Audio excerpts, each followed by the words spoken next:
గారు మన మధ్య లేకపోవడం చాలా దురదృష్టమైన పరిస్థితి.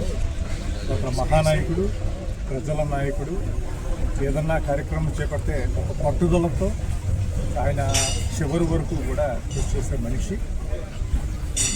ఈ ప్రాంతానికి చాలా మంత్రిగా చాలా ఉపయోగపడే పనులు చేశారు. అలాగే ఎమ్మెల్యేగా మరి ప్రతిపాడు నియోజకవర్గానికి కూడా చాలా పనులు చేశారు.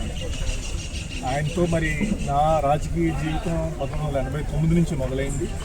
అప్పుడు ఆనాడు మరి ఆయన కాంగ్రెస్లోకి రావడం, తర్వాత కాంగ్రెస్లో మరి ఘన విజయానికి కారణం అవడం కూడా ముత్తగాళ్ళ పద్మనాభం గారు అయ్యారు.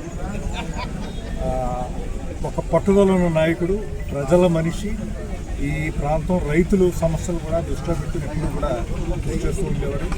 ఇరిగేషన్ ప్రాజెక్ట్స్ కానీ, లేకపోతే కాలువలు తవ్వినప్పుడు రైతులకి కాంపెన్సేషన్ ఇప్పించడానికి కానీ చాలా కృషి చేస్తున్న మనిషి. అటువంటి నాయకుడు మన ప్రాంతంలో పుట్టడం మన అదృష్టంగా భావించాలి.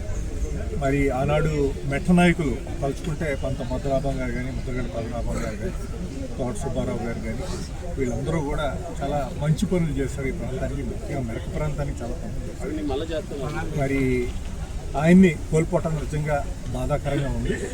మరి ఆయన ఆత్మ శాంతించాలని, అలాగే వారి కుటుంబ అందరికీ కూడా ప్రగాఢ సానుభూతి తెలియజేసుకుంటూ, అలాగే ఆయన అనుచరులందరికీ కూడా సానుభూతి చెప్తూ, మరి ఆయన్ని తలుచుకుని మనం ప్రజల్లోకి వెళ్ళి ఇంకా మంచి పనులు చేద్దామని కూడా చెప్తూ నేను